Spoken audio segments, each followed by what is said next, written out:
So I'm going to hand over immediately to Henry Botha, and I know Tony is going to share their PowerPoint. But Henry and FEDSAS, we would like to say to you, thank you so much for the opportunity that you've always had of supporting the work that PFP does, and wonderful to have you and Tony and Santi in the room to share with us this afternoon. Welcome to FEDSAS, and over to you, Henry. Thank you very much, Selvin. Good afternoon to my colleagues on the panel, Santi and Tony.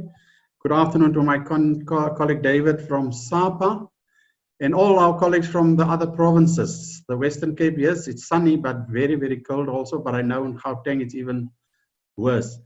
Whilst I ask Tony to share his screen with us, just a few introductory remarks from our side.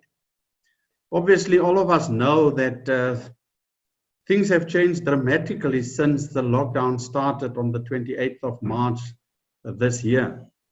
And right from the start, we as FEDSAS had to assist and advise our members how to deal with this unexpected thing called COVID-19.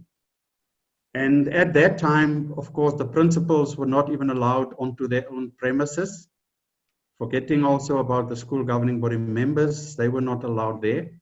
But we regarded right from the start as crucial that sound communication between the governing body members outside of the school, in the SMT, the school management team at the school, are of crucial importance.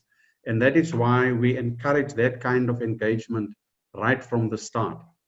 Because we had to take in one step back and say that when schools drafted their budgets for 2020, there was no sign of COVID-19. And it became necessary to start thinking differently about budgets and finances and things like that.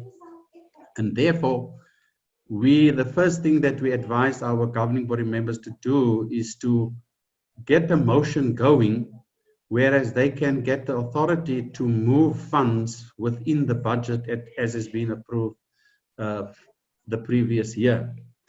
And there you have in front of you the people from FEDSAS in our province, myself as a provincial manager, and then our admin assistant. And there are other guys there, the assistant provincial managers, Dani van Wyk, whom many of you should know. And then Fernando Tully, he works in Eden Karoo Education District. Tony Marshall is on the West Coast and also in Central.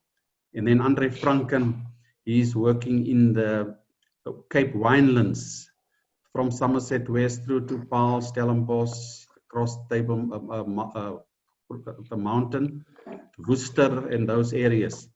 And then, of course, the rose amongst the thorns, Santi van Tonder. She's from the Overberg, and she is not only our guru in terms of presentations, but she's also the lady that gathered the questions for us during presentations like this. So I invite you to forward those questions to us now already. She will be in the background sorting it out so that when we get to that, then we can respond to it more quicker. And then, of course, the clever guy, we deliberately asked Tony Marshall to do the presentation today because he's the youngest of us all, as you can see from the photo in front of you. And he will do the presentation on our behalf. Tony, good luck to you. And then also, I must tell you guys, he's got a very infectious laugh. When he laughs on a forum like this, everybody laughs. You just can't help yourself but do that. So things have changed. The financial situation at schools has changed, as you well know. Parents' position became difficult. They couldn't really afford their school fees. Governing bodies had to deal with applications for fee exemptions, etc. So they had to do things differently. And basically, without stealing Tony's thunder, what we advised right from the outset was that governing bodies must reprioritize their budgets in order to focus on the core business.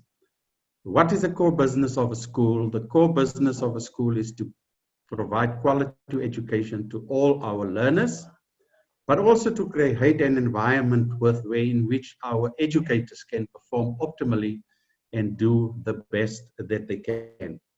Now, we've run into trouble, especially now lately on the financial front, and that is why we are here this afternoon. How do we advise governing bodies? Are there any solutions? How do we address the challenges facing them to keep all the teachers? Because, ladies and gentlemen, colleagues, I want to say to you, a school's most important asset beside the learners are our teachers.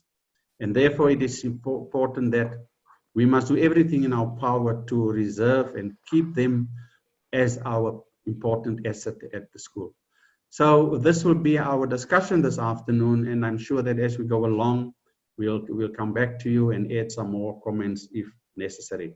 I hope that you will leave this afternoon with some answers to the questions that you might have. I just want to say to Selvan, we are also very privileged that you have asked us to come on board as FETSAS. We've come a long way since a number of years already, because we share the same passion, and that is education. And it's a pleasure for us to be part of this discussion this afternoon. Just one correction. In FETSAS, we do not speak about principals and governing bodies, because according to the South African Schools Act, principals are very much part of a governing body. So when we speak of governing bodies, we include the principal, but obviously we know he's also part, or he or she is also part of the management of the school, we call them the CEO of the school, to execute the decisions made by the governing body.